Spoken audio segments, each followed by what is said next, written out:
ನೋಡಿ, ಒಂದು ಯೋಜನೆಯನ್ನ ಎಷ್ಟು ಮಟ್ಟಿಗೆ ಹಳ್ಳ ಹಿಡಿಸಬಹುದು, ನಿರ್ಲಕ್ಷ್ಯ ಮಾಡಿದ್ರೆ, ಬೇಜವಾಬ್ದಾರಿ ಇದ್ರೆ ಅನ್ನುವಂಥದ್ದಕ್ಕೆ ಈ ಸ್ವಾವಲಂಬಿ ಸಾರಥಿ ಯೋಜನೆನೇ ಸಾಕ್ಷಿಯಾಗಿದೆ. ನಿನ್ನೆ ಅಷ್ಟೇ ಹೇಳ್ತಾ ಇದ್ವಿ ನಾವು, ಸ್ವಾವಲಂಬಿ ಅಲ್ಲ, ಇದು ಗುಳುಂ ಸ್ವಾಹ ತರದ ಯೋಜನೆ ಅಂತ. ಯಾಕೆಂದ್ರೆ ಈ ಯೋಜನೆ ಇದೆ, ಆದ್ರೆ ಜಾರಿಗೆ ತರಬೇಕಾಗಿರುವಂತ ವಿಚಾರಕ್ಕೆ ಸಂಬಂಧಪಟ್ಟಂತೆ ನೋಡಿದಾದ್ರೆ ವೆಹಿಕಲ್ಗಳನ್ನೇ ಕೊಟ್ಟಿಲ್ಲ, ಇನ್ನು ಮೀನಾಮೇಷ ಎಣಿಸ್ತಾ ಇದ್ದಾರೆ. ಹಳ್ಳ ಹಿಡಿದಿದೆ ಸ್ವಾವಲಂಬಿ ಸಾರಥಿ ಯೋಜನೆ. ಸಚಿವರು, ಇಲಾಖೆಗಳು, ಅಧಿಕಾರಿಗಳ ನಿರ್ಲಕ್ಷ್ಯದ ಕಾರಣ, ಅನುದಾನದ ಕೊರತೆಯೂ ಕೂಡ ಕಾರಣ.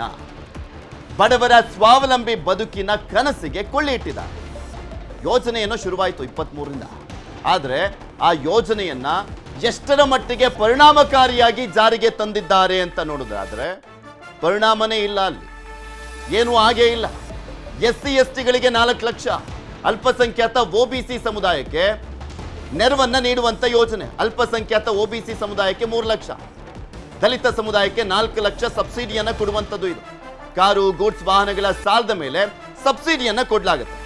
ವಾಹನ ಕೊಳ್ಳಿಕ್ಕೆ ಸರ್ಕಾರ ಕೊಡುವಂತ ನೆರವು, ಸರ್ಕಾರ ನೆರವನ್ನ ಕೊಡುತ್ತೆ. ಹೇಳ್ತಾ ಇದ್ನಲ್ಲ, SC STಗಳಿಗೆ 4 ಲಕ್ಷ, ಅಲ್ಪಸಂಖ್ಯಾತ ಮತ್ತೆ OBC ಸಮುದಾಯಕ್ಕೆ 3 ಲಕ್ಷ. ಆದರೆ ಮೊನ್ನೆ 2023 ಮಾರ್ಚ್ 26ನೇ ತಾರೀಕು ಒಂದು ಕಾರ್ಯಕ್ರಮ ಮಾಡಿದ್ರು. ಮುಖ್ಯಮಂತ್ರಿಗಳ ನೇತೃತ್ವದಲ್ಲಿ ನಡೆದಂಥ ಕಾರ್ಯಕ್ರಮ, ವಿಧಾನಸೌಧದ ಮೆಟ್ಟಿಲುಗಳ ಮೇಲೆ ನಡೆದಂಥ ಕಾರ್ಯಕ್ರಮ. ಆದರೆ ಆ ಕಾರ್ಯಕ್ರಮ ಪೋಸ್ ಕೊಡೋದಕ್ಕಷ್ಟೇ ಸೀಮಿತ ಆಯಿತು. ನನ್ನೇ ಹೇಳ್ತಾ ಇದ್ದೆ, ಪೇಪರಲ್ಲಿ ಒಂದು ಫೋಟೋ, ಮಾಧ್ಯಮದಲ್ಲಿ ಒಂದು ವಿಡಿಯೋ, ಅದಕ್ಕಷ್ಟೇ ಸೀಮಿತ ಆಯಿತು. ಪೋಸ್ ಕೊಡೋದಕ್ಕೆ ಒಂದು ಪ್ರೋಗ್ರಾಮ್ ಮಾಡಿದ್ರು, ಬಿಲ್ಡಪ್ ತಗೊಂಡು. ಫಲಾನುಭವಿಗಳಿಗೆ ದಾರಿ ತಪ್ಪಿಸ್ತಾ ಇದೆಯಾ ಸರ್ಕಾರ? ಕಾಲಹರಣ ಮಾಡಿ ಈಗ ಬೇರೆಯದ್ದೇ ಸಬೂಬನ್ನ ಹೇಳ್ತಾ ಇದ್ದಾರೆ. 2025 ಮಾರ್ಚ್ ಬಜೆಟ್ನಲ್ಲಿ ಯೋಜನೆ ಘೋಷಣೆ, 2026 ಮಾರ್ಚ್ 26ಕ್ಕೆ ಕಾಟಾಚಾರಕ್ಕೆ ಒಂದು ಪ್ರೋಗ್ರಾಮ್ ಮಾಡಿದ್ರು. ಕೀ ಕೊಟ್ಟು ಪೋಸ್ಟ್ ಕ್ಲಿಕ್ಕಿಸಿ ವಾಹನವನ್ನ ವಾಪಸ್ ಪಡ್ಕೊಂಡ್ರು. ಕೀ ಕೊಟ್ರು ಅವ್ರಿಗೆ. ನಿಮ್ಗೆ ತೋರಿಸ್ತಾ ಇದೀನಿ ನೋಡಿ ಆ ದೃಶ್ಯಾವಳಿಗಳನ್ನು. CM, DCM, ಹಿಂದುಳಿದ ವರ್ಗಗಳ ಇಲಾಖೆಯ ಸಚಿವರುಗಳು ಎಲ್ಲರೂ ಇದ್ದಾರೆ. ಪೋಸ್ ಎಲ್ಲರೂ ಚೆನ್ನಾಗಿ ಕೊಟ್ರು. ಫಲಾನುಭವಿಗಳನ್ನ ಸ್ಟೇಜ್ ಮೇಲೆ ಕರೆದಿದ್ದು ಆ ಕೀ ರೀತಿಯಾದಂಥ ಒಂದು ಅವ್ರ ಕೈ ಕೊಟ್ಟು ಕೈ ಎತ್ತಿದ್ರು. ಕೀ ಕೊಟ್ಟು ಕೈ ಎತ್ತಿದ್ರು. ಇವರು ಒಂದಲ್ಲ ಎರಡಲ್ಲ 11 ತಿಂಗಳು ಕಾಲಹರಣ ಮಾಡಿದ್ದಾರೆ ಅಧಿಕಾರಿಗಳು, ಸಚಿವರು, ನಿಗಮದವರು. ಗಮನನೇ ಹರಿಸಿಲ್ಲ. ಆರ್ಥಿಕ ವರ್ಷ ಮುಗಿಯುವಾಗ ತರಾತುರಿ ಪ್ರೋಗ್ರಾಮ್ ಮಾಡಿದ್ದಾರೆ.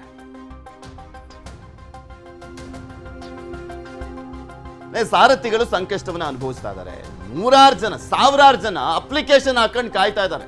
ಇವತ್ತು ಬರುತ್ತೆ, ನಾಳೆ ಬರುತ್ತೆ, ನಾಡಿದ್ದು ಅನುದಾನ ರಿಲೀಸ್ ಮಾಡ್ತಾರೆ, ಓಕೆ ನಾವು ನಮ್ಮ ಜೀವನವನ್ನ ಕಟ್ಕೊಳ್ಬಹುದು ಅನ್ನುವಂಥ ನಿರೀಕ್ಷೆಯನ್ನ ಇಟ್ಕೊಂಡಿದ್ದಾರೆ. ಆ ರೀತಿಯಾದಂಥ ನಿರೀಕ್ಷೆಯನ್ನ ಹುಟ್ಟಿಸಿದಂಥವ್ರು ಇವರೇ. ಆ ನಿರೀಕ್ಷೆಯನ್ನ ಮಣ್ಪಾಲ್ ಮಾಡಿದ್ದು ಕೂಡ ಇದೇ ಸರ್ಕಾರ. ಸಚಿವರು ಉತ್ತರಿಸಲಿ, ಪ್ರಶ್ನೆಗಳನ್ನ ಕೇಳ್ತಾ ಇದೀವಿ ನೋಡಿ ನಿಮಗೆ. ನಂಬರ್ 1, ಸ್ವಾವಲಂಬಿ ಸಾರಥಿಗೆ ಗ್ರೀನ್ ಸಿಗ್ನಲ್ ಕೊಟ್ಟು ಫಲಾನುಭವಿಗಳ ದಾರಿ ತಪ್ಪಿಸಿದ್ರ ನೀವು? ಸಚಿವರು ಉತ್ತರಿಸಬೇಕು, ಮುಖ್ಯಮಂತ್ರಿಗಳು ಉತ್ತರಿಸಬೇಕು. ಮುಖ್ಯಮಂತ್ರಿಗಳು ಮತ್ತು ಆ ಸಚಿವರು ಶಿವರಾಜ್ ತಂಗಡಗಿ ಅವರು ಗ್ರೀನ್ ಸಿಗ್ನಲ್ ಕೊಟ್ಬಿಟ್ಟು ಕೈ ತೊಳ್ಕೊಂಡ್ಬಿಟ್ರು. ಫಲಾನುಭವಿ ಆಯ್ಕೆ ನಂತರ ಸಬ್ಸಿಡಿಯೋ, ಸಬ್ಸಿಡಿ ನಂತರ ಫಲಾನುಭವಿ ಆಯ್ಕೆಯೋ? ಉತ್ತರ ಕೊಡಿ. ಯಾಕೆಂದ್ರೆ ಫಲಾನುಭವಿಗಳನ್ನ ಆಯ್ಕೆ ಮಾಡಿ ಕೀ ಕೊಟ್ಟು ವಾಪಸ್ ಕಳಿಸಿದ್ದಾರೆ. ಅವ್ರದ್ದು ಲೋನ್ ವಿಚಾರಕ್ಕೆ ಸಂಬಂಧಪಟ್ಟಂತೆನೂ ಕೂಡ ಎಲ್ಲ ಕ್ಲಿಯರೆನ್ಸ್ ಇದೆ ಬ್ಯಾಂಕ್ನಲ್ಲಿ. ಆದ್ರೂ ಕೂಡ ಅವರಿಗೆ ಹಣ ಹೋಗ್ತಾ ಇಲ್ಲ. ಅಲ್ಲಿ ಏನ್ ಕಾರಣ ಹುಡುಕ್ಬೇಕು? ಸರ್ಕಾರ ಹತ್ರ ದುಡ್ಡಿಲ್ಲ ಅಂತ. ಮಾರ್ಚ್ 2025 ಬಜೆಟ್ನಲ್ಲಿ ಕಾರ್ಯಕ್ರಮ ಘೋಷಣೆ ಮಾಡಿದ್ರು. ಅದಕ್ಕೆ ಅಂತಾನೆ ಅನುದಾನವನ್ನ ಇಟ್ಟಿದ್ರು. 1 ರೂಪಾಯಿಗೂ ಲೆಕ್ಕ ಕೊಡಬೇಕಲ್ಲ. ಈ ಯೋಜನೆಗೆ ಇಷ್ಟು ಅಂತ ಅನುದಾನವನ್ನ ಇಟ್ಟಿದ್ರು. ಎಲ್ಲೋಯ್ತು ಅನುದಾನ? ಲಕ್ಷ ಲಕ್ಷ ಕೋಟಿಯ ಬಜೆಟ್ ಅನ್ನ ಮಂಡಿಸ್ತೀರಾ, ಆದ್ರೆ ಆ ಅನುದಾನ ಎಲ್ಲೋಯ್ತು? ಬರೀ ಪೇಪರ್ ಮೇಲಿನ ಲೆಕ್ಕ ಅಷ್ಟೇ ಇವ್ರದ್ದು. ಆನ್ ಗ್ರೌಂಡ್ ಏನಾಯ್ತು? ಗ್ರೌಂಡ್ ರಿಯಾಲಿಟಿ ನೋಡಿದ್ರೆ ಏನು ಹೋಗ್ತಾ ಇಲ್ಲ. ಪೇಪರ್ ಲೆಕ್ಕಕ್ಕೆ ಲಕ್ಷ ಲಕ್ಷ ಕೋಟಿ ಬಜೆಟ್ ಮಂಡಿಸಲಾಗುತ್ತೆ. ಬರೋಬ್ಬರಿ 12 ತಿಂಗಳ ಕಾಲ ಹಿಂದುಳಿದ ವರ್ಗಗಳ ಇಲಾಖೆ, ನಿಗಮಗಳು ಏನು ಮಾಡ್ತಾ ಇದ್ವು? 12 ತಿಂಗಳುಗಳ ಕಾಲ, ಮಾರ್ಚ್ ಟು ಮಾರ್ಚ್, 12 ಮಂತ್ಸು ಏನು ಮಾಡ್ತಾ ಇದ್ರು? ಕಣ್ಣಿಗೆ ಕಾಣಿಸ್ಲೇ ಇಲ್ವಾ? ಯಾಕೆ ಸಪ್ರೇಟ್ ಇಲಾಖೆ ಮಾಡಿರೋದು? ಏನು 100 ಇಲಾಖೆ ಇಲ್ಲ ಅದರಲ್ಲಿ? ಒಂದು ಇಲಾಖೆಯಲ್ಲಿ ಇರುವಂಥ ಯೋಜನೆಯನ್ನ ನಿಮಗೆ ಜಾರಿ ಮಾಡ್ಲಿಕ್ಕೆ ಆಗೋದಿಲ್ಲ ಅಂದ್ರೆ ಇನ್ನೇನಕ್ಕೆ ಬೇಕು ಆ ಇಲಾಖೆ? ಇನ್ನೇನಕ್ಕೆ ಬೇಕು ಸಚಿವರು, ಅಧಿಕಾರಿಗಳು? ನಾವು ಸ್ವಲ್ಪ ಬೇಗ ಕಾರ್ಯಕ್ರಮ ಮಾಡಿದ್ವಿ ಅಂತ ಸಚಿವ ತಂಗಡಗಿ ಅವರು ನಿನ್ನೆ ಮಾತನಾಡಿದ್ರು. ಸ್ವಲ್ಪ ಬೇಗ ಮಾಡಿಬಿಟ್ವಿ ನಾವು ಕಾರ್ಯಕ್ರಮನ ಅಂತ. ನಿಮ್ಗೆ ಯಾರಪ್ಪ ಹೇಳಿದ್ದು ಬೇಗ ಮಾಡಿ ಅಂತ? ಯಾರಾದರೂ ತುಂಬಾ ಅರ್ಜೆಂಟ್ ಇದೆ ನಮಗೆ ಅಂತ ಏನಾದರೂ ಕೇಳಿದ್ರಾ? ಅಥವಾ CM ಹೇಳಿದ್ರಾ? DCM ಹೇಳಿದ್ರಾ? ಪೇಪರಲ್ಲಿ ನಿಮ್ಮ ಇಲಾಖೆ ಜೊತೆ ಒಂದು ಫೋಟೋ ಬರಲಿ, ಮಾಧ್ಯಮದಲ್ಲಿ ಒಂದು ವಿಡಿಯೋ ಹೋಗ್ಲಿ ಅಂತ ಕೇಳಿದ್ರಾ? 2025-26 ಆರ್ಥಿಕ ವರ್ಷದ ಅಂತ್ಯದವರೆಗೂ ಯಾಕೆ ಕಾರ್ಯಕ್ರಮ ಮಾಡಿಲ್ಲ? 12 ತಿಂಗಳು ಕಾರ್ಯಕ್ರಮ ಇತ್ತಪ್ಪ, 12 ತಿಂಗಳು ಟೈಮ್ ಇತ್ತು ನಿಮಗೆ. ಏನು ಮಾಡಿದ್ರಿ? ಕೇವಲ ಮಾರ್ಚ್ 31 ಒಳಗಾಗಿ ಕಾರ್ಯಕ್ರಮ ಲಾಂಚ್ ಮಾಡಬೇಕು ಅಂತ ತರಾತುರಿಯನ್ನ ತೋರಿಸಿದ್ರ? ಪ್ರಶ್ನೆಗಳು ಇವು, ಉತ್ತರಿಸ್ಲಿ. ಆದ್ರೆ ಸಚಿವರುಗಳು ನಿಮ್ಮ ಇಲಾಖೆಯನ್ನ ನೆಟ್ಟಗೆ ನಡೆಸ್ತಾ ಇದ್ದೀರಾ ಅನ್ನೋದೇ ಆದ್ರೆ ಇದಕ್ಕೆಲ್ಲ ಉತ್ತರ ಕೊಡಿ. ಈ ಯೋಜನೆಗೆ ಸಂಬಂಧಪಟ್ಟಂತೆ ಒಂದಿಡೀ ವರ್ಷ ಇಲಾಖೆಯ ಅಧಿಕಾರಿಗಳು, ಸಚಿವರು, ನಿಗಮದವರು ಗಮನನೇ ಹರಿಸಿಲ್ಲ. ಒಬ್ಬರು ನಿಗಮದವರಿಗೆ ಕೇಳಿದ್ರೆ, ದೇವರಾಜು ಅರಸು ನಿಗಮದವರಿಗೆ, ನಮ್ಮನ್ನೇ ಯಾಮಾರಿಸ್ಲಿಕ್ಕೆ ಬರ್ತಾರೆ, ಅದರಲ್ಲೂ ದಾರಿ ತಪ್ಪಿಸ್ತಾರೆ. ದೇವರಾಜು ಅರಸು ನಿಗಮದ ಅಧ್ಯಕ್ಷರು. CM ಬಜೆಟ್ನಲ್ಲಿ ಘೋಷಿಸಿದ್ದನ್ನ ಅನುಷ್ಠಾನಕ್ಕೆ ತರುವುದು ಮಂತ್ರಿಗಳ ಕೆಲಸ ಅಲ್ವಾ?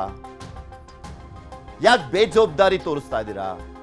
ನಿಮ್ಗೆ ಆ ಇಲಾಖೆಯನ್ನ ನಿರ್ವಹಿಸೋದಕ್ಕೆ ಆಗ್ತಾ ಇಲ್ವಾ? ಅಥವಾ ಆ ಯೋಜನೆಗೆ ದುಡ್ಡಿಲ್ವಾ? ಸುಮ್ಮನೆ ಬರೀ ಪೇಪರ್ ಲೆಕ್ಕಕ್ಕೋಸ್ಕರ ಯೋಜನೆ ಘೋಷಣೆ ಮಾಡಿದ್ದ? ಆಸೆ ಹುಟ್ಟಿಸಿದ್ರ? OBC ಸಮುದಾಯಕ್ಕೆ, ದಲಿತ ಸಮುದಾಯಕ್ಕೆ, ಮುಸ್ಲಿಂ ಸಮುದಾಯಕ್ಕೆ ನಮ್ಮದು ಅಹಿಂದ ಬಜೆಟ್ ಅಂತ ತೋರಿಸ್ಕೊಳ್ಳೋದಕ್ಕೋಸ್ಕರ ಈ ಯೋಜನೆ ಘೋಷಣೆ ಮಾಡಿದ್ರ? ನಾವು ಅಹಿಂದ ನಾಯಕರು ಅಂತ ಹೇಳ್ಕೊಳ್ಳೋದಕ್ಕೋಸ್ಕರ, ಬೆನ್ ತಡ್ಕೊಳ್ಳೋದಕ್ಕೋಸ್ಕರ ಕೀ ಕೊಟ್ಟು ಫೋಟೋ ಕ್ಲಿಕ್ಕಿಸಿ ಮತ್ತೆ ಕಾರುಗಳನ್ನ ವಾಪಸ್ ಪಡ್ಕೊಂಡಿದ್ದು ಎಷ್ಟು ಮಟ್ಟಿಗೆ ಸರಿ ಅಂತ ಶೋರೂಮ್ ಇಂದ ತರಿಸಿದ್ದಾರೆ ನೋಡಿ. ಇದು ಎಂತ ಡ್ರಾಮಾ ಮಾಡಿದ್ದಾರೆ ಅಂತ. ಒಳ್ಳೆ ಕಲಾವಿದರು ಮಾತ್ರ ಎಲ್ರೂ. ನ್ಯೂಸ್ 18 ಜೊತೆ ನಿನ್ನೆ ಸಚಿವ ತಂಗಡಿಗೆ ಅವರು ಮಾತನಾಡಿದ್ರು. ಅವ್ರು ಏನ್ ಮಾತನಾಡಿದ್ರು ಒಮ್ಮೆ ನೋಡೋಣ. ನಾವು ಕಾರ್ಯಕ್ರಮ ಮಾಡೋಕ್ಕೆ ವಾಹನ ತರಿಸಿದ್ವಿ, ಲಿಸ್ಟ್ ಅವ್ರದ್ದು ಮಾಡಿದ್ದೀವಿ. DBT ಈಗ ಮಾಡಬೇಕು. DBT ಮಾಡಿ ಅವ್ರಿಗೆ ಎಲ್ಲರಿಗೂ ವಾಹನ ಮುಟ್ಟಿಸುವಂಥ ಕೆಲಸವನ್ನು ಮಾಡ್ತೀವಿ. ಕಾರ್ಯಕ್ರಮ ಮಾಡಿ ಸುಮ್ಮಿರೋಕ್ಕಾಗತ್ತಾ? ಎಲ್ಲ ಮಾಡೋಕ್ಕೆ ಬರೋದಿಲ್ಲ. ನಮ್ಮದು ಲಿಸ್ಟ್ ಇದೆ, ಶಾಸಕರ ಆಯ್ಕೆ ಮಾಡಿದಂಥ ಲಿಸ್ಟ್ ಇದೆ. ಅದರೊಳಗೆ ನಾವು DBT ಕೆಲವೊಂದಿಷ್ಟು ಡಾಕ್ಯುಮೆಂಟೇಷನ್ ಮಾಡೋಂಥದ್ದು ಸಿಸ್ಟಮ್ಗಳು ಇರ್ತಾವೆ. ನಾವು ಸ್ವಲ್ಪ ಏನು ಮಾಡಿದ್ವಿ, ಅರ್ಲಿ ಕಾರ್ಯಕ್ರಮ ಮಾಡಿದ್ವಿ, ಭಾಳ ಅರ್ಲಿ ಮಾಡಿದ್ವಿ ಕಾರ್ಯಕ್ರಮ. ಫಲಾನುಭವಿಗಳು 150 DBT ಇದು ಫಲಾನುಭವಿಗಳು ಕರೆಸಿದ್ದು ಸತ್ಯ. ಆದರೆ ನಾವು ಸಾಂಕೇತಿಕವಾಗಿ ಕೀ ಕೊಟ್ಟಿದ್ದನ್ನು ಬಿಟ್ಟರೆ ಯಾರಿಗೂ ಗಾಡಿ ಕೊಟ್ಟಿಲ್ಲ. ಕೇಳಿಸ್ಕೊಂಡ್ರಲ್ಲ ಅವ್ರ ಮಾತುಗಳನ್ನು ನೋಡಿ. ಕಾರ್ಯಕ್ರಮ ಬೇಗ ಮಾಡಿದ್ದಲ್ಲ ಸಚಿವರೇ, ನೀವು ಲೇಟ್ ಆಗಿದೆ. 12 ತಿಂಗಳು ಕಾದಿದ್ದೀರಾ. ಕೊನೆ ಮಂತಲ್ಲಿ ಬಂದು, ಅದು ಕೊನೆ ಡೇಸಲ್ಲಿ ಬಂದು ಈ ಕಾರ್ಯಕ್ರಮ ಲಾಂಚ್ ಮಾಡಿರೋದು. 11 ತಿಂಗಳು ಸುಮ್ಮನಿದ್ದು ಕೊನೆಗೆ ಮಾಡಿದ್ದೀರಾ. ಮುಂಚೆನೇ ಮಾಡಿದ್ರೆ ಬಡವರಿಗೆ ಸಂಕಷ್ಟ ತಪ್ತಾ ಇತ್ತು. ನೀವೇ ಬೆನ್ ತಡ್ಕೊಳ್ತೀರಲ್ಲ, ಅಹಿಂದ ಸರ್ಕಾರ, ಅಹಿಂದ ಪಕ್ಷ ನಮ್ದು, ಅಹಿಂದ ಜನರಿಗೋಸ್ಕರ ಇರುವಂಥದ್ದು ಅಂತ. ಕಾರ್ಯಕ್ರಮಕ್ಕಷ್ಟೇ ವಾಹನ ತರಿಸಿದ್ವು ಅಂತ ಹೇಳ್ತಾ ಇದ್ದಾರೆ. ನೋಡಿದ್ರಲ್ಲ ಇಂಥ ಡ್ರಾಮವನ್ನು ಕ್ರಿಯೇಟ್ ಮಾಡಿದ್ರು ಅಂತ. ಪೋಸ್ಟ್ ಕೊಡ್ಲಿಕ್ಕೆ ಕಾರ್ಯಕ್ರಮ ಯಾಕೆ ಬೇಕಾಗಿತ್ತು? ಹಾಗಾದ್ರೆ ಆ ಯೋಜನೆನೇ ನೆಟ್ಟಗೆ ಜಾರಿ ಮಾಡೋಕ್ಕಾಗ್ತಾ ಇಲ್ಲ, ಕೊಡ್ಲಿಕ್ಕಾಗ್ತಾ ಇಲ್ಲ, ಅನುದಾನವನ್ನು ಕೊಡ್ಲಿಕ್ಕಾಗ್ತಾ ಇಲ್ಲ. ಫಲಾನುಭವಿಗಳ ಕಣ್ಣಿಗೆ ಮಣ್ಣೆರ್ಚುವಂಥ ಕೆಲಸ ಅಲ್ವಾ ಇದು? ಮಣ್ಣೆರ್ಚಿದ್ದಲ್ವಾ ನೀವು? ಹೇಳ್ತೀವಲ್ಲ, ನಂಬಿಸಿ ಕುತ್ತಿಗೆ ಕೊಯ್ದ್ರು ಅಂತ ಹೇಳ್ತಾರಲ್ಲ, ಆ ರೀತಿಯಾಗಾಯ್ತು ಇದು. ಇದ್ರ ಬಗ್ಗೆ ಇನ್ನಷ್ಟು ಮಾಹಿತಿಯನ್ನು ಕೊಡ್ತಾ ಹೋಗ್ತಾರೆ ನಮ್ಮ ಪ್ರತಿನಿಧಿ ಕಾರ್ತಿಕ್. ನಮ್ಮ ಜೊತೆ ನೇರ ಸಂಪರ್ಕದಲ್ಲೇ ಇದ್ದಾರೆ. ಕಾರ್ತಿಕ್, ನೋಡ್ತಾ ಇದ್ದೀವಿ ಎಂತ ನೀಟಾಗಿ ಒಂದು ಡ್ರಾಮಾ ಸೆಟ್ ಮಾಡಿದ್ರು ಅಂತ ವಿಧಾನಸೌಧದ ಮೆಟ್ಟಿಲುಗಳ ಮುಂದೆ. ಅದು ಶೋರೂಮಿಂದ ತರಿಸದಂತೆ, ಗಾಡಿಗಳನ್ನು ಕೀ ಕೊಡೋದಂತೆ, ಪೋಸ್ ಕೊಡೋದಂತೆ, ಅದಾದಮೇಲೆ ಶೋರೂಮಿಗೆ ವಾಪಸ್ ಕಳಿಸೋದಂತೆ, 12 ತಿಂಗಳು ಕಾಲಹರಣ ಮಾಡಿ ಇಲ್ಲ ಬೇಗ ಮಾಡಿದ್ವಿ ಅಂತ ಹೇಳ್ತಾ ಇದ್ದಾರೆ. ಯಾರಿಗೆ ಮೋಸ ಮಾಡ್ತಾ ಇದ್ದಾರೆ? ಅಹಿಂದ ಸರ್ಕಾರ ಅಂತ ಹೇಳ್ಕೊಂಡು ಅವ್ರನ್ನೇ ನಂಬಿಸಿ ಕುತ್ತಿಗೆ ಕೊಯ್ದ್ರ ಅನ್ನುವಂಥ ಪ್ರಶ್ನೆನೇ ಎದ್ದೇಳೋದು ಇದನ್ನ ನೋಡ್ತಾ ಇದ್ರೆ. ನಿಶ್ಚಿತವಾಗಿ ಈ ಪ್ರಶ್ನೆ ಎದುರಾಗತ್ತೆ. ಸರ್ಕಾರ ಹೇಳಿದ್ರೆ ನಾವು ಸ್ವಾವಲಂಬಿ ಸಾರಥಿ ಯೋಜನೆಯನ್ನ ಜಾರಿ ಮಾಡುವ ಮೂಲಕವಾಗಿ ಉದ್ಯೋಗದ ಭರವಸೆಯನ್ನು ಕೊಟ್ಟಿದ್ದೇವೆ, ಸ್ವಾವಲಂಬಿ ಬದುಕ ಕೊಟ್ಟಿವೆ ಅನ್ನುವಂತ ಮಾತನ್ನ ಸಚಿವ ತಂಗಡಿಗೆ ಅವರು ಈ ವಿಚಾರಕ್ಕೆ ಸಂಬಂಧಪಟ್ಟಂತೆ ಪ್ರತಿಕ್ರಿಯೆ ಕೊಡುವಂತ ಸಂದರ್ಭದಲ್ಲೂ ನಾವು ಕೊಡ್ತೇವೆ ಅನ್ನುವಂತ ಮಾತನ್ನ ಹೇಳಿದ್ರೆ ವಿನಃ ನಾವು ಈಗಾಗಲೇ ಕೊಟ್ಟಾಗಿದೆ ಅನ್ನುವಂತ ಮಾತನ್ನ ಹೇಳಿರ್ಲಿಲ್ಲ. ವಿಧಾನಸೌಧದಲ್ಲಿ ಇವರು ಕಾರ್ಯಕ್ರಮ ಮಾಡುವಂತ ಪೂರ್ವದಲ್ಲಿಯೇ ಈ ಎಲ್ಲ ಯೋಜನೆಗಳನ್ನ ಕೊಡಬೇಕಿತ್ತು. ಯಾವಾಗ ನಾವು ಯೋಜನೆಯನ್ನು ಫಲಾನುಭವಿಗಳಿಗೆ ತಲುಪಿಸೋದಕ್ಕೆ ಆಗತ್ತೆ ಅನ್ನುವಂಥದ್ದನ್ನ, ಅದನ್ನ ಬಿಟ್ಟು ನೀವು ಎಲ್ಲಾ ಇಲಾಖೆಗಳಲ್ಲೂ ಕಾರ್ಯಕ್ರಮ ಆಗತ್ತೆ, ನಮ್ದು ಒಂದು ಇಲಾಖೆ ಕಾರ್ಯಕ್ರಮ ಆದಂತ ಒಂದು ಇಟ್ಟು ಈ ಕಾರ್ಯಕ್ರಮವನ್ನ ಮಾಡುವಂತೆ ಕಾಣಿಸ್ತಾ ಇದೆ. ಜೊತೆಗೆ ಇನ್ನೂ ಒಂದು ವಿಚಾರವನ್ನು ಗಮನಿಸಬೇಕು. ಹೇಳ್ಬೇಕು ಪೃಥ್ವಿ, ದೇವರಾಜ ಅರಸು ನಿಗಮದ 55 ಫಲಾನುಭವಿಗಳು ಬಂದಿರ್ತಾರೆ. ಈ ಒಂದು 150 ಜನ ಫಲಾನುಭವಿಗಳಲ್ಲಿ ಸಾಂಕೇತಿಕವಾಗಿ ಏನ್ ಬಂದಿದ್ರಲ್ಲ, ಅವರಲ್ಲಿ 55 ಜನ ದೇವರಸು ನಿಗಮದ ಫಲಾನುಭವಿಗಳು ಕೂಡ ಇರ್ತಾರೆ. ಆದ್ರೆ ಆ ಒಂದು ನಿಗಮದ ಅಧ್ಯಕ್ಷನಿಗೂ ಕೂಡ ಅಲ್ಲಿ ಯೋಜನೆಯನ್ನು ಹಸ್ತಾಂತರ ಮಾಡಲಾಗಿದೆಯಾ ಅಥವಾ ಮಾಡಿರೋದ್ರ ಬಗ್ಗೆ ಕ್ಲಾರಿಟಿಯೇ ಇಲ್ಲ. ನಾವು ಪ್ರಶ್ನೆ ಮಾಡಿದ ಸಂದರ್ಭದಲ್ಲಿ ನಾವು 150 ಜನರಿಗೂ ಕೂಡ ಸಾಂಕೇತಿಕವಾಗಿ ಆ ಕಾರ್ಯಕ್ರಮದಲ್ಲಿ ಅನುಕರಣೆ ಮಾಡಿದ್ದೇವೆ, ಹಾಗಾದ್ರೆ ಯಾಕೆ ನಾವು ವಾಹನವನ್ನು ಅದ್ರಲ್ಲಿ ತರಿಸ್ತಾ ಇದ್ವಿ ಅನ್ನುವಂತ ರೀತಿಯಲ್ಲಿ ನಮಗೆ ಮರು ಪ್ರಶ್ನೆಯನ್ನ ಮಾಡ್ತಾರೆ. ಆದ್ರೆ ಸಚಿವ ತಂಗಡಿಗೆ ಹೇಳ್ತಾ ಇರುವಂತದ್ದು 150 ಜನರನ್ನ ಕಾರ್ಯಕ್ರಮ ಇದ್ದ ಅಲ್ಲಿ ಯಾರೊಬ್ಬರಿಗೂ ಕೂಡ ನಾವು ಯೋಜನೆಯನ್ನ ಹಸ್ತಾಂತರ ಮಾಡಿಲ್ಲ. ಕೆಲವು ಕಾರಣಗಳಿಂದ ನಾವು ಯೋಜನೆಯನ್ನ ಹಸ್ತಾಂತರ ಮಾಡಿರ್ಲಿಲ್ಲ, ಇಮೇಲೆ ನಾವು ಮಾಡ್ತೇವೆ ಅನ್ನುವಂತ ಮಾತನ್ನ ಹೇಳ್ತಾರೆ. ಕ್ಯಾಬಿನೆಟ್ ಸ್ಥಾನಮಾನ ಹೊಂದಿರತಕ್ಕಂತ ನಿಗಮ ಮಂಡಳಿಯ ಅಧ್ಯಕ್ಷ ಕೀರ್ತಿ ಗಣೇಶ್ ಅವರು ಈ ಬಗ್ಗೆ ಅವರು ಪ್ರಶ್ನೆ ಮಾಡ್ಕೊಳ್ಬೇಕು. ತನ್ನ ನಿಗಮದಲ್ಲಿ ಏನಾಗ್ತಾ ಇದೆ ಅನ್ನೋದ್ರ ಬಗ್ಗೆ ಅವ್ರಿಗೆ ಅರಿವಿಲ್ವಾ ಅನ್ನೋ ಪ್ರಶ್ನೆಯನ್ನ ಅವ್ರು ಕೇಳ್ಕೊಳ್ಬೇಕಾಗಿದೆ. ಯಾಕೆಂತಂದ್ರೆ ಸರ್ಕಾರ ಕಾರ್ತಿಕ್ ಮಾತನಾಡಿಸುವ ಸಂದರ್ಭದಲ್ಲಿ ಐ ಥಿಂಕ್ ನೀವು ಕೇಳಿಸ್ಕೊಳ್ತಾ ಇದ್ರಿ ಅಂತ ಕಾಣಿಸುತ್ತೆ. ಸತ್ಯ ತಲೆ ಮೇಲೆ ಹೊಡೆದಂಗೆ ಹೇಳ್ತಾ ಇದ್ರು ಅವರು. ನಮಗೆ ಕನ್ಫ್ಯೂಷನ್ ಆಗ್ಬಿಡ್ತು, ಹೌದಾ ಹಿಂಗಾಗಿದ್ಯಾ, ನಾವೇನಾದ್ರೂ ತೋರಿಸ್ಬಿಟ್ವಾ ಅನ್ನೋ ರೀತಿಯಲ್ಲಿ ಸತ್ಯ ತಲೆ ಮೇಲೆ ಹೊಡಿಬೇಕು. ಆ ರೀತಿಯಾದಂಥ ಸ್ಟೇಟ್ಮೆಂಟು. ಇಷ್ಟೆಲ್ಲ ಯಾಮಾರಿಸ್ತಾರಲ್ಲ ಅಂತ ರಾಜಕಾರಣಿಗಳು ಎಕ್ಸ್ಪರ್ಟ್ ಆಗ್ಬಿಟ್ಟಿದ್ದಾರೆ ಅದರಲ್ಲಿ. ನಿಶ್ಚಿತವಾಗಿ ಪೃಥ್ವಿ ಸಚಿವ ಕೊಟ್ಟಿಲ್ಲ ಮಾತನ್ನ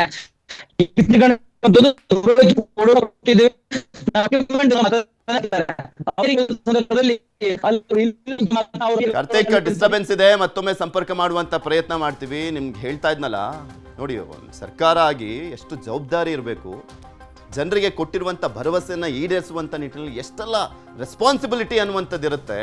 ಆದರೆ ಇಲ್ಲಿ ಈ ಯೋಜನೆ ವಿಚಾರದಲ್ಲಿ ಯಾಮಾರಿಸಿದ್ದಾರೆ, ಲಿಟ್ರಲಿ ಯಾಮಾರಿಸಿದೆ ಸರ್ಕಾರ. ಮುಖ್ಯಮಂತ್ರಿಗಳು ಉಪಮುಖ್ಯಮಂತ್ರಿಗಳು ಹೇಳ್ತಾರೆ, ಮಾತೆತ್ತಿದ್ರೆ ಹೇಳೋದೇನು, ನುಡಿದಂತೆ ನಡೆದಿದ್ದೇವೆ. ಹೇಳಿ ಈ ವಿಚಾರದಲ್ಲಿ ಏನು ನಡೆದಿದ್ದೀರಾ ಅಂತ. ಇನ್ನು ವಾಹನ ಕೊಟ್ಟಿಲ್ಲ ಅಂತ ಒಪ್ಪಿಕೊಂಡಿದ್ದಾರೆ ಸಚಿವರು. 150 ಜನರಿಗೆ ವಾಹನ ಕೊಟ್ಟಿದ್ದೇವೆ ಅಂತ ಅಧ್ಯಕ್ಷರು ಹೇಳಿದ್ದಾರೆ. ಸಚಿವರಿಗಿಂತ ಹೆಚ್ಚು ಅರಸು ನಿಗಮದ ಅಧ್ಯಕ್ಷರಿಗೆ ಮಾಹಿತಿ ಇದೆಯಾ? ನಿನ್ನೆ ಕೇಳಿದಾಗ ನಾನು ಹೇಳ್ತಾ ಇದ್ನಲ್ಲ, ಕೀರ್ತಿ ಗಣೇಶ್ ಅವರು ಸತ್ಯ ತಲೆ ಮೇಲೆ ಹೊಡಿಬೇಕಪ್ಪ ಹಂಗೆ ಹೇಳ್ತಾರೆ, ಅಷ್ಟು ಕಾನ್ಫಿಡೆನ್ಸು. ನಮಗೆ ಒಂದು ಸ್ವಲ್ಪ ಕನ್ಫ್ಯೂಷನ್ ಆಗ್ಬಿಡ್ತು, ನಮ್ಮ ಹತ್ರನೇ ಏನಾದರೂ ಲೆಕ್ಕ ತಪ್ಪಿದೆಯಾ ಅಂತ. ಅವಾಗಲೇ ಹೇಳಿದ್ದೆ, ಆನೇರಲ್ಲೇ ಹೇಳಿದ್ದೆ, ಇದಕ್ಕೆ ಕ್ಲಾರಿಟಿ ತಗೊಳ್ತೀವಿ, ಏನಾಗಿದೆ ಅಂತ ಹೇಳ್ಬಿಟ್ಟು ನಾಳೆ ಸಂಪರ್ಕ ಮಾಡ್ತೀವಿ ಅಂತ ಹೇಳಿದ್ವಿ. ನೋಡಿ ಇಲ್ಲಿ ಗೊತ್ತಾಗ್ತಾ ಇದೆ, ಬಣ್ಣ ಬಯಲಾಗ್ತಾ ಇದೆ. ಅರಸು ನಿಗಮದ ಫಲಾನುಭವಿಗಳಿಗೂ ಕೂಡ ಸಿಕ್ಕಿಲ್ಲ, ಎಲ್ರಿಗೂ ಸಿಕ್ಕಿದೆ ಅಂತಿದ್ದಾರೆ ಅಧ್ಯಕ್ಷ ಕೀರ್ತಿ ಗಣೇಶ್. ಮಾಹಿತಿ ಇಲ್ವಾ?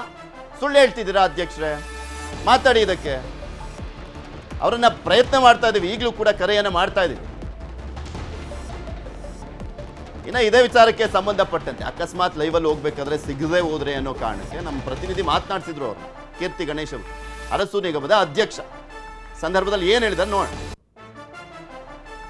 ನೀವು ನಿನ್ನೆ ರಾಂಗ್ ಮೆಸೇಜ್ ಹೋಗ್ಬಾರ್ದಲ್ಲ ಸರ್. ನೀವು ನಿನ್ನೆ ಲೈವ್ ಅಲ್ಲಿ ಹೇಳಿದ್ರಿ 500 ಜನರಿಗೆ ಕೊಟ್ಬಿಟ್ಟಿದೀವಿ ಅಂತ ಹೇಳಿದ್ರಿ, ಮತ್ತೊಂದು ಹೇಳಿದ್ರಿ ಕಾರ್ಯಕ್ರಮಕ್ಕೆ ಬಂದಂತ 105 ಜನರಿಗೂ ಕೂಡ ನಾವು ಕೊಟ್ಟಿದ್ದೇವೆ ಅಂತ ಹೇಳಿದ್ರಿ. ಅದಕ್ಕೆ ನಾವು ಪ್ರಶ್ನೆ ಮಾಡ್ತಿರೋದು, ಕಾರ್ಯಕ್ರಮಕ್ಕೆ ಬಂದಂತವ್ರಿಗೆ 105 ಜನರಿಗೆ ಕೊಟ್ಟಿಲ್ಲ. ಇಲ್ಲ ಸರ್, ಕಾರ್ಯಕ್ರಮಕ್ಕೆ ಬಂದಿರೋದು ಮತ್ತೆ ವೆಹಿಕಲ್ ಏನಿಂದ ಬಂತು ಸರ್?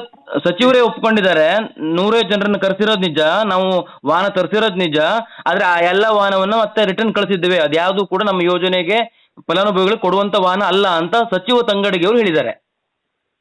ಇಲ್ಲ ಸರ್, ನೋಡಿ ಸರ್, ನಿಮ್ದು ಒಂದು ಹೇಳ್ತೀನಿ ಕೇಳಿಸ್ಕೊಳ್ಳಿ. ನಮ್ದು ಪ್ರತಿ ವರ್ಷ ನಡೀತಾ ಇರೋ ಸ್ಕೀಮ್ ಅದು 2023, 24, 25, 26ವರೆಗೂ ನಡೀತಾನೆ ಇತ್ತು. ಈಗ ನೀವು ಹಂಗ್ ಲೆಕ್ಕಾಚಾರ ತಗೊಳಕ್ ಹೋದ್ರೆ 21, 22ರಿಂದ ಏನೋ ಸ್ಕೀಮೇ ಆಗಿರ್ಲಿಲ್ಲ, ಆ ತರ ಲೆಕ್ಕಾಚಾರ ತಗೊಳೋತಾ ಇತ್ತು ಸರ್. ಆ ಸರ್ಕಾರ ಮಾಡಿಲ್ಲ ಅಂತ ಅಂದ್ಕೊಂಡೆ ನಿಮಗೆ ಜನ ಕೊಟ್ಟಿದಾರಲ್ವಾ? ಸರ್ಕಾರ ನಡೆಸೋದಕ್ಕೆ ಅಧಿಕಾರ ಕೊಟ್ಟಿದ್ದಾರೆ ಜನ, ತಾವು ನಡೆಸ್ಬೇಕಲ್ಲ ಸರಿಯಾಗಿ. ಜೊತೆಗೆ ತಾವು ಅಧ್ಯಕ್ಷರಾಗಿ ತಮಗ್ ಮಾಹಿತಿ ಇಲ್ವಾ ಅನ್ನುವಂತ ಪ್ರಶ್ನೆ ಎದುರಾಗತ್ತೆ. ಯಾಕಂದ್ರೆ ಸಚಿವರು ಹೇಳ್ತಾರೆ 105 ಜನರನ್ನ ನಾವು ಕರೆಸಿರೋದು ನಿಜ, ಆದ್ರೆ ಅವ್ರು ಯಾರಿಗೂ ಕೊಟ್ಟಿಲ್ಲ ನಾವು ಅಂತ ಹೇಳ್ತಾರೆ. ತಾವು ನೋಡಿದ್ರೆ ಲೈವ್ ಅಲ್ಲಿ ನಮ್ಮ ಚಾನಲ್ ಹೇಳ್ತೀರಿ 105 ಜನರಿಗೆ ಕೊಟ್ಟಿದೀವಿ ಅಂತ ಹೇಳ್ತೀರಿ. ಸರ್ ನಾನು ನಿಮ್ಗೆ ಅದನ್ನೇ ಇವಾಗಲೂ ಹೇಳ್ತಾರಲ್ಲ, ಯಾಕೆ ಕೊಟ್ಟಿಲ್ಲ ಸರ್? ಕೊಟ್ಟಿದ್ದೀವಿ. ನಾನು 1 ಸೆಕೆಂಡ್ ನಾನು ಡೀಟೇಲ್ಸ್ ನಿಮ್ಗೆ ಕೊಡ್ತೀನಲ್ಲ, ನಾನು ಇವತ್ತು ಬನ್ನಿ ನೀವು. ಇದ್ರ ಬಗ್ಗೆ ಇನ್ನಷ್ಟು ಮಾಹಿತಿಯನ್ನು ಪಡ್ಕೊಳ್ಳೋಣ. ನಮ್ಮ ಪ್ರತಿನಿಧಿ ಕಾರ್ತಿಕ್ ಈ ಬಾರಿ ದೂರವಾಣಿ ಸಂಪರ್ಕಕ್ಕೆ ಸಿಕ್ಕಿದ್ದಾರೆ. ಕಾರ್ತಿಕ್, ಅವಾಗಲೇನು ಕೂಡ ಒಂದು ಪ್ರಶ್ನೆ ಕೇಳಿದೆ, ಡಿಸ್ಟರ್ಬೆನ್ಸ್ ಇತ್ತು, ಅದಕ್ಕೂ ಆನ್ಸರ್ ಮಾಡಿ. ಹಾಗೆ ಎಷ್ಟು ಈಸಿಯಾಗಿ ಯಾಮಾರಿಸ್ತಾ ಇದ್ದಾರೆ ಅಂತ, ಅದು ಲೈವಲ್ಲೇ ಯಾಮಾರಿಸ್ತಾರಲ್ಲ ಇವರು, ಕೀರ್ತಿ ಗಣೇಶು ಎಕ್ಸ್ಪರ್ಟ್ ಇವರು.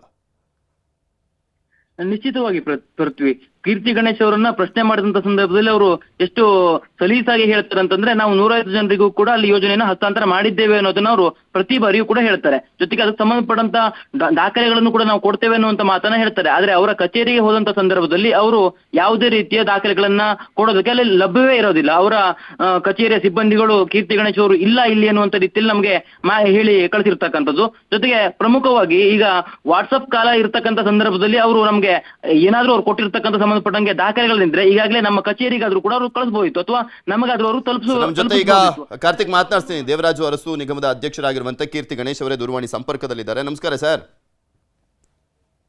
ಸರ್ ನನ್ನ ಧ್ವನಿ ಕೇಳಿಸ್ತಾ ಇದೆಯಾ? ಹಲೋ, ನನ್ನ ಧ್ವನಿ ಕೇಳಿಸ್ತಾ ಇದೆಯಾ ಸರ್? ಕೇಳಿಸ್ತಾ ಇದೆ. ನಮಸ್ತೆ ಸರ್. ನಿನ್ನೆ ಹೇಳಿದ್ರಿ 500ರಿಂದ 600 ಕೊಟ್ಟಿದ್ದೀವಿ ಅಂತ. ನಾನು ನಿನ್ನೆನೇ ಹೇಳಿದ್ದೆ ಸರ್, ನಮ್ಮ ರಿಪೋರ್ಟರ್ ಕಳಿಸ್ತೀವಿ, ಕ್ರಾಸ್ ವೆರಿಫಿಕೇಶನ್ ಮಾಡಿಸ್ಕೊಳ್ತೀವಿ ಅಂತ. ಈಗ ಸತ್ಯ ಹೇಳ್ಬೋದಾ? ನಮ್ಗೆ 2 ನಿಮಿಷ ನೀವು ಕಾಲಾವಕಾಶ ಕೊಟ್ರೆ ಮಾತಾಡಿ ಸರ್. ನಾನ್ ನಿಮ್ಗೆ ಇನ್ ಡೀಟೇಲ್ ಆಗಿ ಎಲ್ಲ ಹೇಳ್ತೀನಿ. ಮಾತಾಡಿ ಸರ್. ಸರ್, ನಮ್ಗೆ ಪ್ರತಿ ವರ್ಷ 1000 ವೆಹಿಕಲ್ ಇಂದ 1500 ವೆಹಿಕಲ್ ಕೊಡ್ತಾರೆ ಓಕೆ ಸರ್ಕಾರದಿಂದ, ಸರಿನಾ? ಅದರಲ್ಲಿ 100% ಆಗೋದು 600ರಿಂದ 700 ವೆಹಿಕಲ್ ಎಲ್ಲಾನು ಕರೆಕ್ಟ್ ಇರೋದು, ಬ್ಯಾಂಕ್ ಗ್ಯಾರಂಟಿ ಕೊಡೋರು 600ರಿಂದ 700 ಜನ ಕೊಡ್ತಾರೆ. ಮಿಕ್ಕಿದ ದುಡ್ಡೆಲ್ಲಾನು ಅರಿಯರ್ಸ್ ಅಲ್ಲಿ ಹಂಗೇ ಉಳ್ಕೊಂಡ್ಬಿಡುತ್ತೆ. ಯಾಕೆ ಅಂತಂದ್ರೆ ಅವ್ರ ಹತ್ರ ಸಿಬಿಲ್ ಸ್ಕೋರ್ ಇರಲ್ಲ ಅಥವಾ ಬ್ಯಾಂಕ್ ಇದಿರಲ್ಲ, ಏನೋ ಒಂದು ಟೆಕ್ನಿಕಲ್ ಸಮಸ್ಯೆ ಆಗಿರೋದ್ರಿಂದ ಪ್ರಾಬ್ಲಮ್ ಆಗುತ್ತೆ. ಮತ್ತೆ ಅದನ್ನೆಲ್ಲ ಕ್ಯಾನ್ಸಲ್ ಮಾಡಿ ಮತ್ತೆ MLA ಅವರು ಸೆಲೆಕ್ಷನ್ ಮಾಡಿ ಮತ್ತೆ ಕಳ್ಸೋದಕ್ಕೆ ಮಿನಿಮಮ್ ಏನಂದ್ರೆ 1 ವರ್ಷ ಆಗುತ್ತೆ. ಅದಕ್ಕೆ ನಾವ್ ಈ ಸಲ ಏನ್ ಮಾಡಿದೀವಿ ಅಂದ್ರೆ, ನಾವೇ ಎಂಪನಲ್ಮೆಂಟ್ ಮಾಡಿದೀವಿ. ಏನು ಎಲ್ಲ ಶೋರೂಮ್ ಅವ್ರನ್ನು ಈಗ MLA ಇಂದ ಸೆಲೆಕ್ಷನ್ ಪಟ್ಟಿ ಆಗ್ತಿದ್ದಂಗೆನೆ ಅವ್ರಿಗೆ ಬ್ಯಾಂಕ್ಗೆ ಹೆಂಗ್ ಅಪ್ಲೈ ಮಾಡ್ಬೇಕು, ಏನು ಅವ್ರ ಸಿಬಿಲ್ ಸ್ಕೋರ್ ಅದು ಕಡಿಮೆ ಇದ್ರು ಹೆಂಗ್ ಮಾಡಬೇಕು ಅನ್ನೋದಕ್ಕೆ ಒಂದು ಪ್ರೊಸೆಸ್ ನ ತಂದಿದೀವಿ, ಸರಿನಾ? ಇವತ್ತಿಗೂ ನೀವು ಈ ವರ್ಷ ಒಂದು ಲೆಕ್ಕಾಚಾರ ತಗೊಳ್ಳಿ. ನಮ್ಮ ಹತ್ರ 1000 ವೆಹಿಕಲ್ ಇದೆ. ಇವತ್ತು ಕ್ಲಿಯರ್ ಆಗಿರೋದು 397 ವೆಹಿಕಲ್ ಅಷ್ಟೇ ಕ್ಲೇಮ್ ಆಗಿರೋದು. ನಾನು ಕೇಳ್ತಿರೋದು ವೆರಿ ಸಿಂಪಲ್ ಇದೆ ಸರ್, ವೆರಿ ಸಿಂಪಲ್.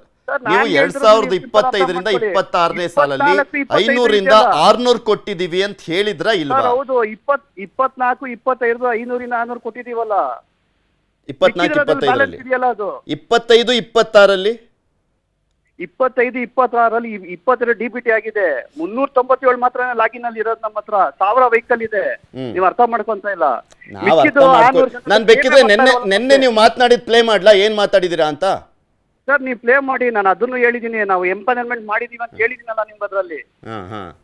ಅಲ್ಲ, ನನ್ನ ಕಿವಿ ಸರಿಯಾಗಿದೆ. ಮತ್ತೊಮ್ಮೆ ಈ ನ್ಯೂಸ್ ಬರ್ಲಿಕ್ಕೂ ಮುಂಚೆನೂ ಅದನ್ನ ಕೇಳಿಸ್ಕೊಂಬಂದೆ.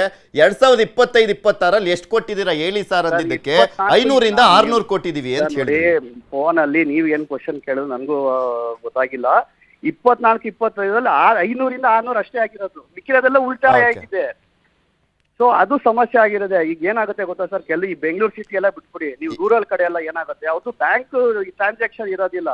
ಸಣ್ಣ ಪುಟ್ಟ ಗೂಗಲ್ ಪೇದು ಇದಿರೋ ಬಿಟ್ರೆ ಅವ್ರಿಗೆ ಹೆಂಗ್ ಅಪ್ಲೈ ಮಾಡಬೇಕು, ಏನ್ ಮಾಡ್ಬೇಕು ಅಂತ ಗೊತ್ತಾಗೋದಿಲ್ಲ. ಓಕೆ, ಈಗ ಮಾರ್ಚ್ ಟೈಮ್ ಅಲ್ಲಿ ಸರ್, ಓಕೆ ಓಕೆ ಓಕೆ ಈಗ ಇರ್ಲಿ ಅದು. ಈಗ ಎಂಪ್ಲಾಯ್ಮೆಂಟ್ ಮಾಡಿದೀವಿ. ಈಗ ಒಂದ್ ಸೆಕೆಂಡ್ ಸರ್, ನಿನ್ನೆನೂ ಸಹ ಮೀಟಿಂಗ್ ಆಗಿದೆ, ಇವತ್ತು ಸಹ ನಾನು ಆಲ್ರೆಡಿ MD ಅವ್ರ ಜೊತೆಗೆ ಮಾತಾಡಿದೀವಿ. ಈಗ ಏನಾಗಿದೆ ಅಂತಂದ್ರೆ, ಯಾರ್ಯಾರಿಗೆ ಕ್ಲೇಮ್ ಬಂದಿದೆ 397 ಜನಕ್ಕೆ ಈಗ ಆಲ್ರೆಡಿ ನಾವು ಸರ್ಕಾರಕ್ಕೆ ಒಂದು ಫೈಲ್ ಪುಟ್ ಅಪ್ ಮಾಡಿದೀವಿ. ಮತ್ತೆ ವಾಪಸ್ ಬರುತ್ತೆ ಸೋಮವಾರ. ಬಂದಿದ ತಕ್ಷಣ ಎಲ್ಲರೂ ಅದು ಯಾವುದು 2025, 26ನೇ ಸಾಲಿಂದ 2025, 26 ಸಾಲಿಂದು ಅಷ್ಟೇ ಬಂದಿರೋದು. ನಮ್ಗೆ ಬರ್ಬೇಕಾದ್ರೆ ಜಾಸ್ತಿ ಇದೆ ಸರ್, ನೀವು ಅರ್ಥ ಮಾಡಿ. ಈಗ ಓಕೆ ಈಗ ಮೊನ್ನೆ ಮಾರ್ಚ್ 26ನೇ ತಾರೀಕು ಒಂದು ಕಾರ್ಯಕ್ರಮ ಆಯ್ತಲ್ಲ ಸರ್, ಗ್ರೀನ್ ಸಿಗ್ನಲ್ ಕೊಟ್ರಲ್ಲ ಎಲ್ಲ.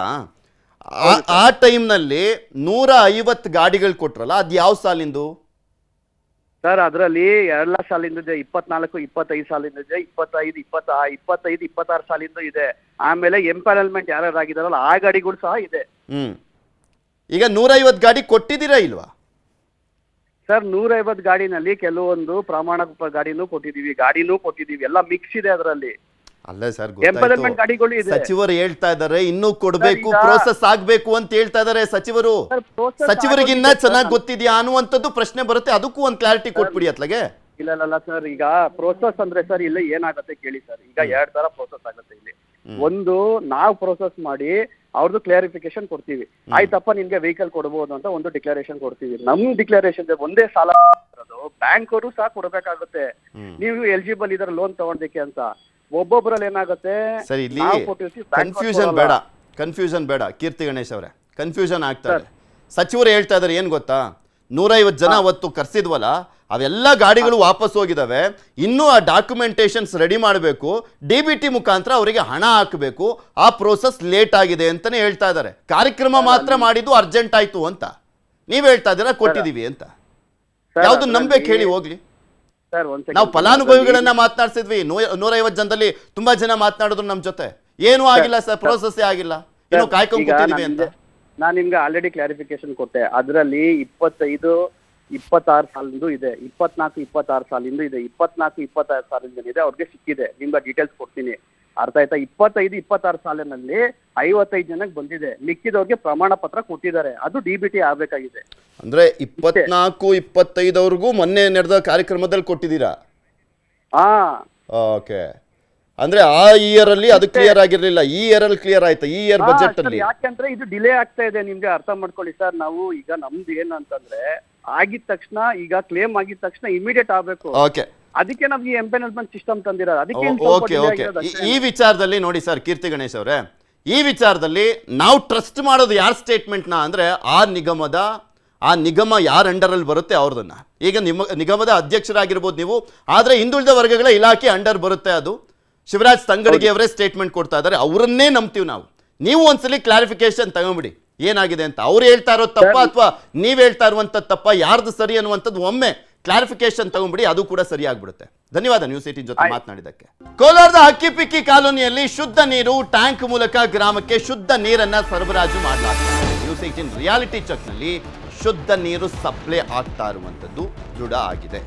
ನ್ಯೂಸ್ 18 ಆಲ್ಮೋಸ್ಟ್ ಎಲ್ಲ ಜಿಲ್ಲೆಗಳಲ್ಲೂ ಪ್ರಮುಖವಾಗಿ ಎಲ್ಲೆಲ್ಲೆಲ್ಲ ಕಂಪ್ಲೇಂಟ್ಸ್ಗಳಿದ್ದಾವೆ ಅಲ್ಲೆಲ್ಲ ಕಡೆನೂ ಕೂಡ ರಿಯಾಲಿಟಿ ಚೆಕ್ ಮಾಡ್ತಾ ಇದೆ. ನಮ್ಮ ಉದ್ದೇಶ ಇಷ್ಟೇ, ಅಲ್ಲಿನ ಜನಕ್ಕೆ ಸಿಗಬೇಕಾದಂಥ ಬೇಸಿಕ್ ನೀರು, ಕುಡಿಯುವ ನೀರು ನೆಟ್ಟಿಗೆ ಸಿಗಲಿ ಅಂತ.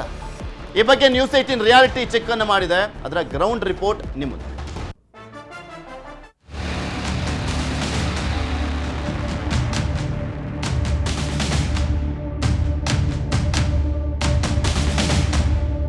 ಕೋಲಾರ ಏಕಾಏಕಿ ಬಯಲು ಸೀಮೆ ಜಿಲ್ಲೆ. ಇಲ್ಲಿ ಮಳೆ ಬಂದ್ರಷ್ಟೇ ನೀರು. ಸದ್ಯ ಎತ್ತಿನಹೊಳೆ ಯೋಜನೆಯ ಕಾಮಗಾರಿ ಇನ್ನೂ ಪ್ರಗತಿಯಲ್ಲಿದೆ. ಬೆಂಗಳೂರಿನ ಕೊಳಚೆ ನೀರನ್ನು ಸಂಸ್ಕರಿಸಿ ಕೆಸಿ ವ್ಯಾಲಿ ಯೋಜನೆ ಮೂಲಕ ಕೋಲಾರಕ್ಕೆ ಹರಿಸಲಾಗ್ತಿದೆ. ಆದರೆ ಕೋಲಾರಕ್ಕೆ ಈವರೆಗೆ ಶಾಶ್ವತ ನೀರಿನ ಮೂಲ ಸಿಕ್ಕಿಲ್ಲ. ಈ ಮಧ್ಯೆ ಈ ಜಿಲ್ಲೆಯ ಜನರು ಶುದ್ಧ ನೀರನ್ನು ಸೇವಿಸ್ತಿದ್ದಾರಾ ಇಲ್ವಾ ಅನ್ನೋ ಪ್ರಶ್ನೆ ಶುರುವಾಗಿದೆ. ಹೀಗಾಗಿ ಖುದ್ದು ಅಖಾಡಕ್ಕಿಳಿದ ನ್ಯೂಸ್ 18 ಕುಡಿಯುವ ನೀರಿನ ಕ್ವಾಲಿಟಿ ಬಗ್ಗೆ ರಿಯಾಲಿಟಿ ಚೆಕ್ ಮಾಡಿದೆ.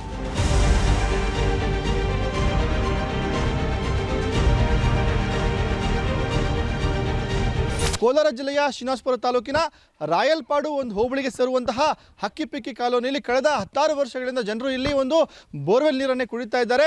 ಬೋರ್ವೆಲ್ಗಳಿಂದ ನೀರನ್ನು ಟ್ಯಾಂಕಿಗೆ ತುಂಬಿಸಿ ಆನಂತರ ನಲ್ಲಿಗಳ ಮೂಲಕ ಜನರು ನೀರನ್ನು ಇಲ್ಲಿ ಕುಡಿತಾ ಇರತಕ್ಕಂಥದ್ದು. ಇದು ಕೋಲಾರ ಜಿಲ್ಲೆಯ ಶ್ರೀನಿವಾಸಪುರ ತಾಲೂಕಿನ ಹಕ್ಕಿಪಿಕ್ಕಿ ಕಾಲೋನಿ. ಈ ಕಾಲೋನಿ ಜನರಿಗೆ ಬೋರ್ವೆಲ್ ನೀರೇ ಆಧಾರ. ಬೋರ್ವೆಲ್ನಿಂದ ಟ್ಯಾಂಕ್ ತುಂಬಿಸಿ ಆ ಟ್ಯಾಂಕ್ನಿಂದ ಗ್ರಾಮಕ್ಕೆ ನೀರು ಸಪ್ಲೈ ಮಾಡಲಾಗುತ್ತೆ. ಆದರೆ ಈ ನೀರು ಕುಡಿಯಲು ಯೋಗ್ಯವೋ ಇಲ್ಲವೋ ಎನ್ನುವ ಆತಂಕ ಕಾಡುತ್ತಿದೆ. ಕುಡಿದ್ರಿಂದ ಸ್ವಲ್ಪ ನಮಗೇನು ಜ್ವರ ಇವೆಲ್ಲ ಜಾಸ್ತಿ ಆಗ್ತದೆ. ಸರ್ಕಾರದಿಂದ ನಾವು ಮನವಿ ಮಾಡೋದ್ರಿಂದ ಒಂದು ಶುದ್ಧ ನೀರಿನ ಘಟಕ ನಮ್ಗೆ ಕೊಟ್ಟರೆ ಸುಮಾರು ನಾವು 300-350 ಜನ ಇಲ್ಲಿ ಜನಸಂಖ್ಯೆ ಇದ್ದೀವಿ. ಅದು ಕೊಟ್ಟರೆ ನಮಗೂ ಸರ್ಕಾರದಿಂದ ಸವಲತ್ತು ಇದು ಮಾಡಿದ್ರೆ ಒಳ್ಳೇದಾಗುತ್ತೆ ಅಂತ ನಾವು ಸರ್ಕಾರನ ಮನವಿ ಮಾಡ್ತೀವಿ. ಬೇರೆ ಊರಲ್ಲಾದರೆ ಫಿಲ್ಟರ್ ವಾಟರ್ ಐತೆ, ಅದು ಕುಡಿಯೋದ್ರಿಂದ ಅವ್ರಿಗೆ ಏನೂ ಆಗೋದಿಲ್ಲ. ಆದರೆ ನಮ್ಮೂರಲ್ಲೇ ಇದು ಬೋರ್ ನೀರು ಇರೋದ್ರಿಂದ ಚಿಕ್ಕ ಮಕ್ಕಳಿಗೆ ಜಾಸ್ತಿ, ವಯಸ್ಸಾಗಿರೋರಿಗೆ ಜಾಸ್ತಿ ನೋವು ಬರೋದು. ಚೆನ್ನಾಗೈತೆ ಸರ್, ಅದು ಟ್ಯಾಂಕ್ ಇತ್ತು, ಸ್ವಲ್ಪ ತೊಳೆಯೋದಿಲ್ಲ. ಕಾಡಲ್ಲಿರೋದು ನಮ್ಮ ಹಳ್ಳಿ, ಕಾಡಲ್ಲಿರೋದು ನಾವು ಇನ್ನು ಗಾಡಿ ಮೇಲೆ ಅಲ್ಲಿ ಇಲ್ಲಿ ಹೋಗಿ ತಗೊಳಕ್ಕೂ ನಮ್ಗೆ ಆಗಲ್ಲ ಸರ್. ನಮ್ಮದು ಗ್ರಾಮದಲ್ಲಿ ಈ ಒಂದು ಗ್ರಾಮದಲ್ಲಿರ್ತಕ್ಕಂಥ ಒಂದು ಏನು ಕುಡಿಯೋ ನೀರು ಸಪ್ಲೈ ಆಗ್ತದೆ, ಆ ಒಂದು ನೀರು ಯಾವ ಒಂದು ಗುಣಮಟ್ಟದಲ್ಲಿ ಇದೆ ಅನ್ನೋದು ನಾವು ಖಂಡಿತ ಪರೀಕ್ಷೆ ಮಾಡಿಸಬೇಕಾಗುತ್ತೆ. ಹಾಗಾಗಿನೇ ಈ ಒಂದು ಕೆಲಸವನ್ನು ನಾವು ನ್ಯೂಸ್ 18 ವತಿಯಿಂದ ಮಾಡ್ತಾ ಇದ್ದೇವೆ. ಹಕ್ಕಿಪಿಕ್ಕಿ ಕಾಲೋನಿಯಲ್ಲಿ ರಿಯಾಲಿಟಿ ಚೆಕ್ ಮಾಡಿದ ನ್ಯೂಸ್ 18 ಗ್ರಾಮಸ್ಥರ ಸಮ್ಮುಖದಲ್ಲೇ ಬಾಟಲ್ನಲ್ಲಿ ನೀರನ್ನು ಸಂಗ್ರಹಿಸಿತ್ತು. ಶುದ್ಧ ಕುಡಿಯ ನೀರಾಗಿದೆಯಾ, ಅದು ಕುಡಿಲಿಕ್ಕೆ ಈ ಒಂದು ನೀರು ಯೋಗ್ಯವಾಗಿದೆಯಾ ಅನ್ನೋದನ್ನ ನಾವು ಖಂಡಿತ ಒಂದು ಪರೀಕ್ಷೆ ಮಾಡಿಸಬೇಕಾಗಿರುತ್ತೆ. ಹಾಗಾಗಿ ಈ ಒಂದು ನೀರಿನ ಒಂದು ಮಾದರಿಯನ್ನ ನಾವು ಗ್ರಾಮಸ್ಥರ ಒಂದು ಸಮಕ್ಷಮದಲ್ಲಿ ಇದೀಗ ನಾವು ಒಂದು ಸಂಗ್ರಹವನ್ನು ಕೂಡ ಮಾಡ್ತಾ ಇರತಕ್ಕಂಥದ್ದು.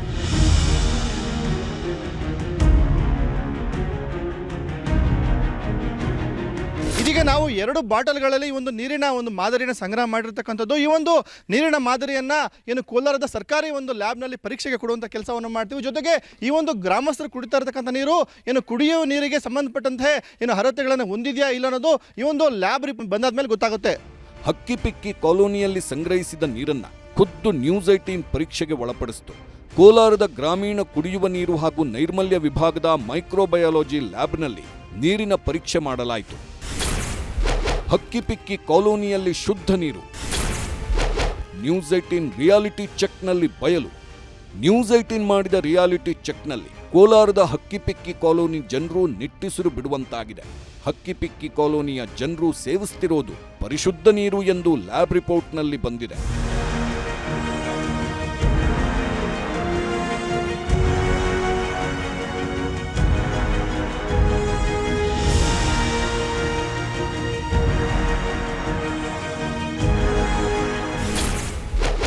ಹಕ್ಕಿಪಿಕ್ಕಿ ಕಾಲೋನಿಯಲ್ಲಿ ಸಂಗ್ರಹಿಸಿದ ನೀರಿನ ಮಾದರಿಯಲ್ಲಿ ನೀರಿನ ಬಣ್ಣ, ವಾಸನೆ, ಘನವಸ್ತುಗಳು ಸರ್ಕಾರಿ ಲ್ಯಾಬ್ ಮಾನದಂಡದ ಮಿತಿಯಲ್ಲಿದೆ. ಕ್ಯಾಲ್ಸಿಯಂ ನಿಗದಿತ ಮಿತಿ ಗರಿಷ್ಠ 75, ಆದರೆ ವರದಿಯಲ್ಲಿ ಕಂಡುಬಂದಿದ್ದು 74.6ರಷ್ಟಿದೆ. ಮೆಗ್ನೀಷಿಯಂ 30ರಷ್ಟು ನಿಗದಿತ ಮಿತಿಯಾದರೆ ವರದಿಯಲ್ಲಿ ಕಂಡುಬಂದಿದ್ದು 19.3ರಷ್ಟಿದೆ.